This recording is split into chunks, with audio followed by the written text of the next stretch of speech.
Hello students, welcome back to my channel Learning Physics with Bhavya ma'am. If you have not seen my previous video, link is given in the description box, please check. Today we are going to learn Coulomb's law. State and explain Coulomb's law is asked for 2 marks in board paper. We know that like charges repel and unlike charges attract each other. That means if there are same kind of charges kept close to each other, there exists a force of repulsion. If there is a opposite kind of charges, there exists a force of attraction. That we have studied already. Then, what would be the force? How much force is acting between these two charges? And what is the direction in which the force is acting? So, the magnitude and direction of this force is called as electrostatic force because the charges are at rest. So the force between magnitude and direction of this electrostatic force was given by Coulomb's law. French physicist Charles Augustin de Coulomb proposed this Coulomb's law, or is also called as inverse square law, in 1785. Okay.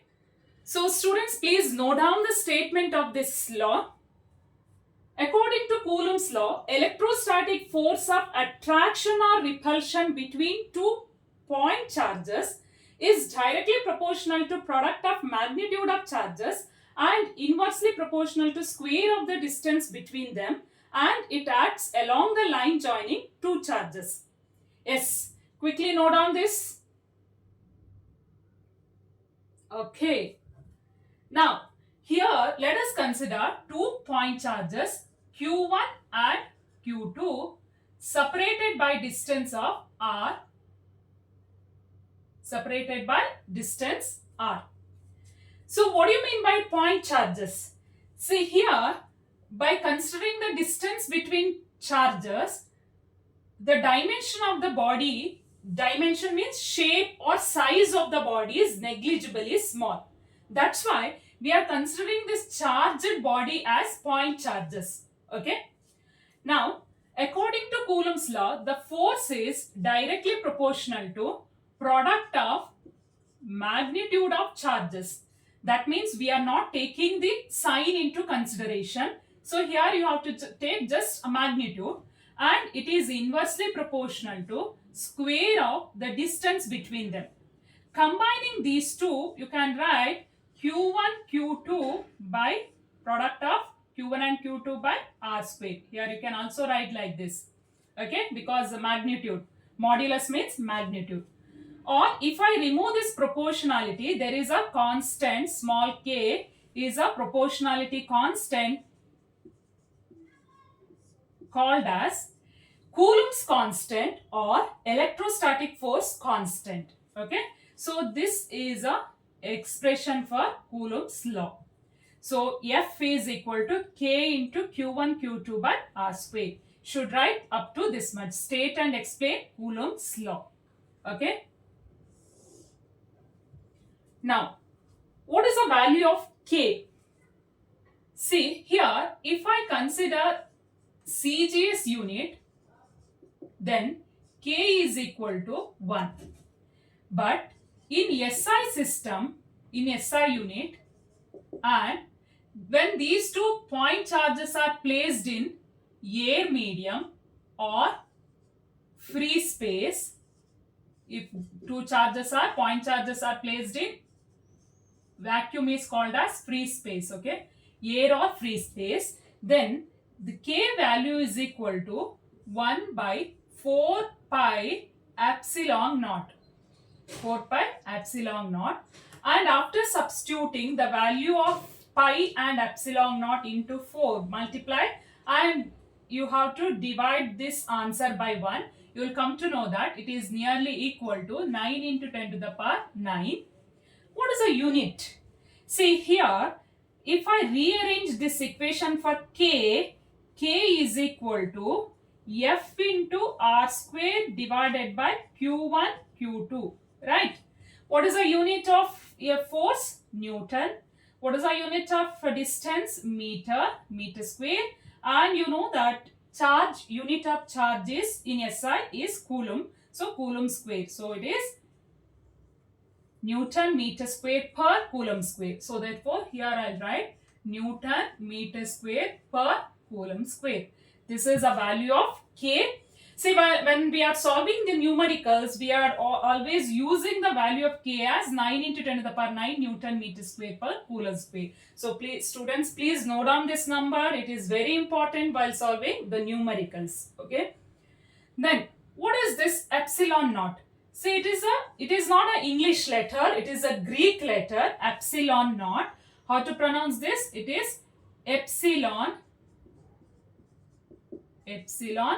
naught. Epsilon is a actual word, epsilon. So here naught means free space, nothing. Vacuum is nothing but free space or nothing, no medium. So air is considered as a vacuum here. Okay, in this case we are considering air as a free space. Compared to other medium, the density of air is very small. That's why we are calling air is also considered as a free space. Okay. So naught refers to nothing. So here no medium is considered. So the two charges are placed in free space, means no medium. Material medium is not there. So otherwise, if these two charges are placed in a material medium like water, glass or any other medium, then we have to write only epsilon. Okay. What is this epsilon? It is a absolute permittivity. It is absolute permittivity of medium. Permittivity of medium. You just consider like this. So permittivity means permit given by the medium to have some force. Okay, depending on the medium, force between two charges varies, right?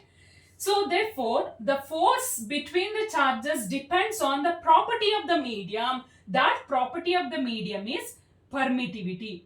Okay, permittivity is a permission given by the medium to have some force among two charges, right? Now, what is the value of epsilon? Absolute permittivity. So, epsilon naught is equal to 8.854 into 10 to the power minus 12. It is a constant. Okay. What is the SI unit of this epsilon naught? So, if I consider this formula here, you write epsilon naught here and K goes down. That means the unit of epsilon naught is inverse of this. Okay. So, that is Coulomb square per Newton per meter square. Okay. So epsilon naught is absolute permittivity of free space of air. And its value is this 8.854 10 to the power minus 12 Coulomb square per Newton per meter square. Okay. So if I take the ratio of absolute permittivity of a medium to that of air or free space, that the ratio is a one number, the integer. That integer is called as epsilon r. What is that? It is relative permittivity.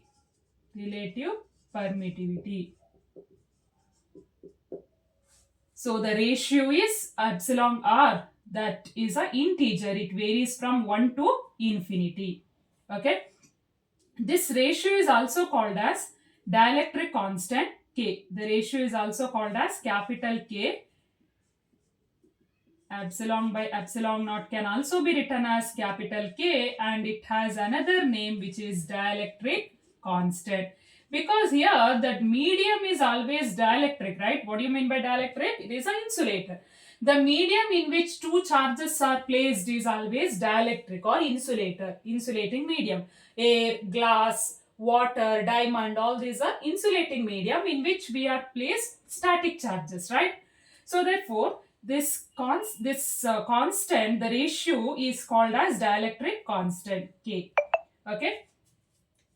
Now, here if I consider this formula, according to this Coulomb's law, F in a medium, So m stands for medium, can be written as 1 by 4 pi. In a place of epsilon naught, we need to write epsilon because it is a absolute permittivity of medium. You can also write the suffix m. Okay, q1 q2 by r square, and f air, a means air or free space, is 1 by 4 pi epsilon naught, same equation, q1 q2 by r square. So if I take the ratio, that is fa by fm, if you divide this formula, second formula, by first one, fa by fm, then see this term q1 by q1 q2 by r square get cancelled, 1 by 4 pi also get cancelled. The remaining is, see, look at this, fa is inversely proportional to epsilon naught, right? So therefore here you write epsilon naught, and fm is inversely proportional to epsilon. So that means fm is written in the denominator, inversely proportional means it goes to numerator, right? It is easy to write. So if you divide this second equation by first equation, then you are going to get epsilon by epsilon naught. But what is that? It is relative permittivity or dielectric constant K or epsilon R, right? So therefore this is one more equation. In terms of absolute permittivity, we are writing relative permittivity like this, dielectric constant like this, or in terms of force between two charges, we are writing this is another definition. We are writing epsilon r or k in like this, right? What is this? It is a ratio of force between two point charges placed in air medium to that between that in given medium, when 2 point charges are placed in a given medium. So this is one of the important formula. Okay, so the here permittivity of a medium is always greater than absolute permittivity of free space. That is because, as I told, as I mentioned already, say epsilon r is integer. It varies from 1 to infinity, right? So it is 1 for epsilon r is 1 for air medium. For air medium, it is 1. If you place two charges in air medium or free space, epsilon r is 1. Because here you you observe here. So if I write epsilon is epsilon naught, so what is that? Epsilon r can be written as epsilon divided by epsilon naught. So in a place of epsilon r, you have to write epsilon naught divided by epsilon naught, that is equal to 1. So therefore it is 1 for air. Okay, so if you consider any medium other than air medium, then its value increases. It is more than epsilon naught. Okay, so naught, that's why epsilon r is always greater than 1. If you take any medium other than air medium, its value is more than 1. For example, if I place this in glass medium, if these two charges are placed in glass medium, epsilon r of glass medium is 5. Okay, if it is 5, if this is 5, what is the meaning of that? Then epsilon is 5 times epsilon naught. Okay, it is 5 times epsilon naught.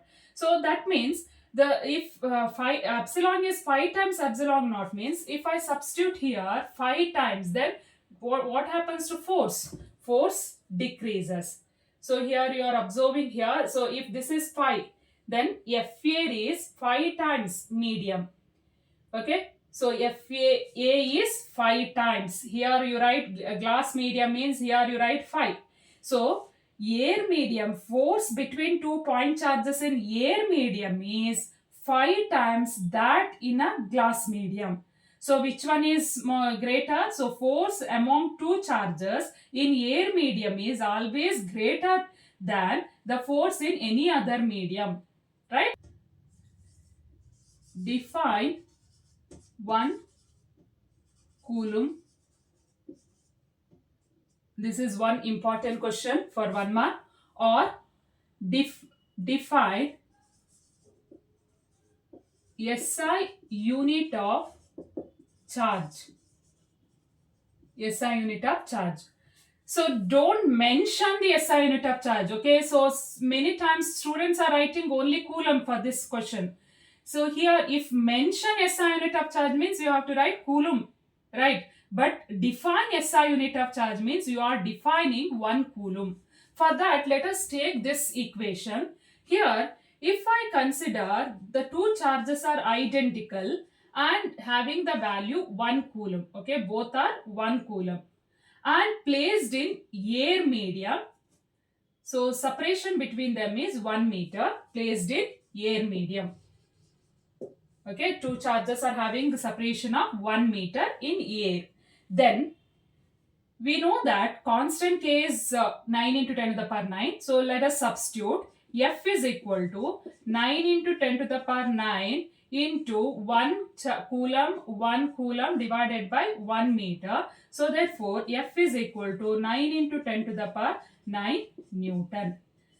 Okay. So using this we can define 1 coulomb. So what is the definition of 1 coulomb? Students, please note down the definition. So it is asked for 1 mark. What is the definition? 1 coulomb is that charge which when placed at a distance of 1 meter from similar charge in air medium, then it repelled by a force of 9 into 10 to the power 9 Newton. There exists a force of repulsion which is 9 into 10 to the power 9 Newton. Right?